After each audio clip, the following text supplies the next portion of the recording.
अस्सलाम वालेकुम my YouTube family, कैसे हैं आप सब लोग। उम्मीद करती हूँ आप सब लोग खैरियत से होंगे, हंसते रहिए मुस्कुराते रहे, हमें अपनी दुआ में याद रखें। वेलकम टू चैनल सहर ऑफिशियल। तो शुरू करते हैं आज का रिएक्शन शुरू करने से पहले सिर्फ आपसे एक रिक्वेस्ट है हम्बल कि मेरे चैनल को लाइक एंड सब्सक्राइब करना मत भूलिएगा और मेरी वीडियो अच्छी लगे तो लास्ट में लाइक किया करें।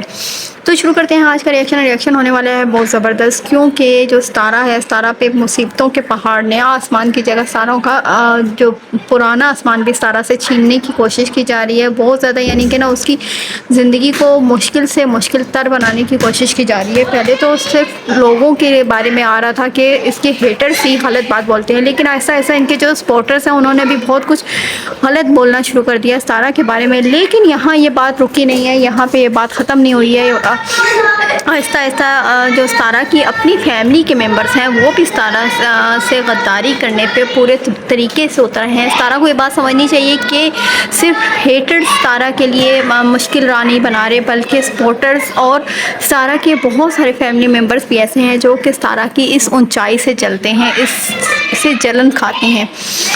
तो सितारा यासीन के बारे में कल मैं एक वीडियो देख रही थी जिसमें डीडी ने बहुत सारी बातें बोली। एक दूध वाले के बारे में उन्होंने वीडियो बनाई। खैर वो तो रिएक्शन ही देते हैं, व्लॉग तो कम बनाते हैं, जो कि उन्होंने बोला भी कि आपको में इतना दम है तो अपना व्लॉग को बेहतर करने की कोशिश करो ताकि आप व्यूज़ हैं वो अच्छे आएँ।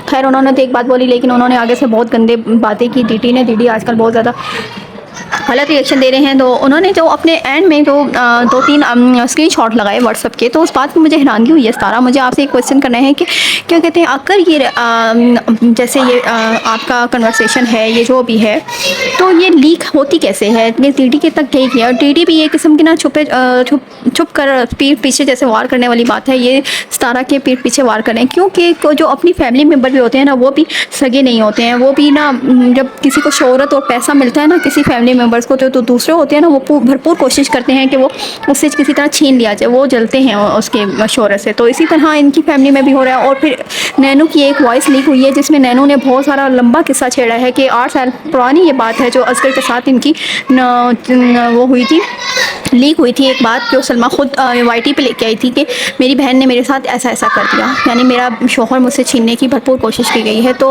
YT पे जब वो लाई थी तो नीनो की बात और वो वाली बात से मुझे थोड़ा सा तजाद नज़र आया है, जो मैंने कहा सोचा आपके साथ शेयर कर लूँ।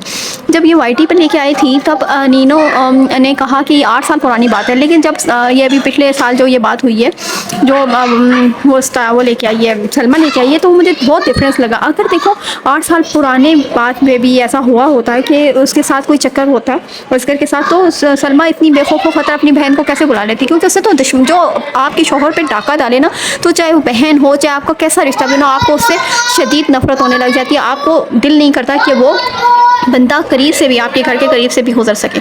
लेकिन वो क्या कहते हैं, मुसलसल उसके घर गई है, उसके साथ रही है, जो कि उसके उन्होंने भी बताया है कि सलमा ने भी बताया कि ये जब रातों को गायब हो जाती थी तो मेरी अम्मी ने मुझे बताया कि इस पर नज़र रखो। तो अगर अम्मी ने ऐसा कहा है था तो उनके तो माइंड पे 8 साल पुरानी बात क्लिक करती कि 8 साल पहले भी ऐसा हुआ है। तो इस सारी कहानी की जो है ना वो मुझे समझ नहीं आ रही। और नीनो भी बहुत बड़ा एक्सपोज करके इतनी खामोशी से और इतना अपना होम टूर दे रही है, रूम टूर दे रही है, इतना खुश नज़र आ रही है। ये क्या सीन है, मुझे इस कहानी के ना ट्विस्ट गहराई जो है ना, गहराई तक जाने का दिल कर रहा है कि आखिर इसमें है क्या, ये कौन सा नया ट्विस्ट निकाल रहे हैं। तो खैर वहाँ पे नीनो ने तो कहा है कि ये 8 साल पुरानी बात है, तो जबकि सितारा की अगर कहानी सुनो तो अभी की कहानी लगती है। और अगर इसे दोनों को ट्विस्ट मिक्स एंड मैच किया जाए तो तब भी ये होता है कि अगर सलमा को पहले से ये इल्म होता कि ये ऐसा हो चुका है मेरे शोहर के साथ सितारा का, तो वो बाखबर रहती और एहतियात करती अपने शोहर के लिए। लेकिन उसने ऐसा कुछ भी नहीं किया, वो नॉर्मल रही है एकदम से। अचानक वो वहाँ से चली भी गई तभी वो नॉर्मल रही है, अचानक से वो एक इशू लेके आ गई।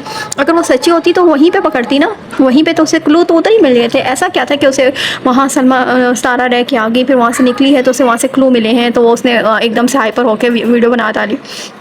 तो इसमें मुझे कोई सच्चाई नज़र नहीं आती। अगर 8 साल पहले इसका असगर के साथ कोई लिंक था, कोई लेना देना था, तो फिर ये इजाज़ शाह कहाँ से आ गया।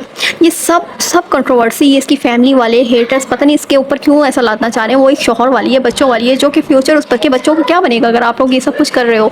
अगर देखो आयत को जैसे मिलाते हैं इजाज़ शाह के, जब वो असगर के साथ अफेयर उसका चल रहा था तो वो इजाज़ को बीच में क्यों लाती। एक तरफ शोहर प्लस एक अफेयर प्लस सेकेंड अफेयर, सारा कोई बिजनेस चला रही थी अफेयर्स का।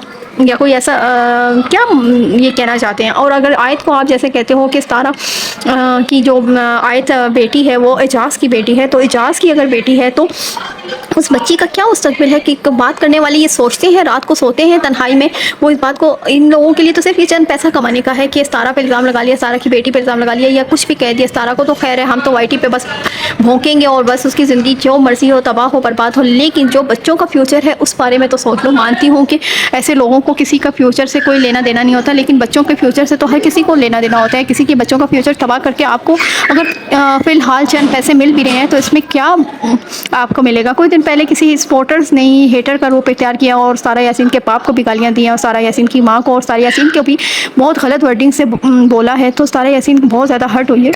उससे पहले नौशीन जो कि इनकी बिग सपोर्टर थी, उनसे भी, यानी कि इस तरह जो छोटी छोटी बातें होती हैं उनका हमारे से भी दिल खट्टा हो रहा है कि सारा यासीन का जो सपोर्टर्स हैं उनसे भी दिल वो हो गया है, उन्होंने सबको डिसऑन कर दिया है। तो मेरा कहना यही है कि अगर आप एक राह चुन लो, अगर आप उसके स्पोर्ट में हो तो स्पोर्ट में वीडियो बनाओ, और अगर आप उसके हेटर्स हो तो हेट में वीडियो बनाओ, ना कि आप मिक्स एंड मैच करो थाली के बैंगन। इस टाइम किस पे स्कोप जा रहा है, अगर हेटर्स का स्कोप ऊपर जा रहा है तो आप हेटर्स बन जाओ, और अगर आपका सपोर्टर्स का स्कोप ऊपर जा रहा है तो आप उसके सपोर्टर्स बन जाओ। यानी कि ये सब कुछ प्रोफेशन जो भी चूज़ करता है, जैसे मैंने अपने सारा यासीन की व्लॉग्स देखती थी, मुझे सारा यासीन अच्छी लगती थी, तो मेरा दिल करता था उनके बारे में कुछ बोलना, तो मैंने उनके हेटर्स को छोड़ के मैंने उनके सपोर्टर्स के लिए वीडियो, स्पोर्ट में वीडियो बनाना शुरू की, जिस पे मुझे कोई ये नहीं कह सकता कि आप सारा यासीन आपको पे कर रही हैं, आपको बोल रही हैं तो आप वो वीडियो बना रहे हो। तो उम्मीद करती हूँ मेरा वीडियो आज की वीडियो में मैंने कुछ भी सोच समझ के नहीं बनाया, बस मुझे ना कुछ बातें क्लियर दिमाग में ऐसा हो रहा था, मैंने कहा सोचा आपसे बात करूँ। अगर ऐसा सब कुछ हो तो फिर ये क्यों सारा यासीन इतनी हो रही है। इसी तरह सारा यासीन ने एक और भी कल उनके थंबनेल में लगा था कि वो कनाडा शिफ्ट हो रही हैं। सारा यासीन से भी मुझे गिला है, पाकिस्तान के लोग अच्छे नहीं हैं, पाकिस्तान तो बहुत अच्छा है, इसमें जो रहते हैं लोग अच्छे नहीं हैं। सारा यासीन को ये नहीं कहना चाहिए था। हाँ, मानती हूँ पाकिस्तान तो किसी नो डाउट किसी भी नेमत से कम नहीं है, सब लोगों को जहाँ रहते हैं वो चीज़ अच्छी लगती है, लेकिन सारा यासीन को यहाँ के सब लोगों को गंदा नहीं कहना चाहिए था, गलत नहीं कहना चाहिए था। बहुत सारे लोग जो गंदे होते हैं वहाँ पे अच्छाई भी होती है, अच्छाई के साथ बुराई होती है। यानी कि आपने अपने पाकिस्तान को ये रिप्रेजेंट किया कि सारे लोग यहाँ के गंदे नहीं, यहाँ के, क्योंकि अभी आजकल पाकिस्तान के हालात जो जा रहे हैं ना बहुत नाजुक जा रहे हैं। जैसे तारिक मुफ्ती हमारे पाकिस्तान को रिप्रेजेंट करते थे, हमारे इस्लाम को रिप्रेजेंट करते थे, उन्होंने बहुत गलत बातें की। अगर हम सब मिलके ऐसे ही ऐसे पाकिस्तान को लेके उल्टी बातें करेंगे, हमारे मौलवी ऐसी बातें करेंगे, तो फिर हमारा पाकिस्तान का फ्यूचर या हमारे इस्लाम का फ्यूचर, हमारे मुसलमानों का फ्यूचर कहाँ जाएगा। जिस चीज़ के लिए हमने मेहनत के लिए सब कुछ लिया, ये बातें तो खैर अलग टॉपिक पे हो जाती हैं, लेकिन प्लीज़ आप अपने YT पे 1 मिलियन चैनल है आपका, 1 मिलियन आपके सब्सक्राइबर हैं, तो आप उस पर प्लीज़ ऐसा कोई भी बात नहीं करो जिससे बात जो दूसरे ममालिक सुनते हैं उनको खुशी हो कि ये खुद ही पाकिस्तान में रह के तंग है, तो पाकिस्तान का फ्यूचर कुछ भी नहीं है। यानी कि तो आई होप आपको मेरी वीडियो पसंद आई होगी। मेरी वीडियो पसंद आई है तो like and share and subscribe करना मत भूलिएगा। इसी के साथ मैं लेना चाहती हूँ इजाज़त। आज के लिए बस इतना ही था। थैंक यू, अल्लाह हाफिज़।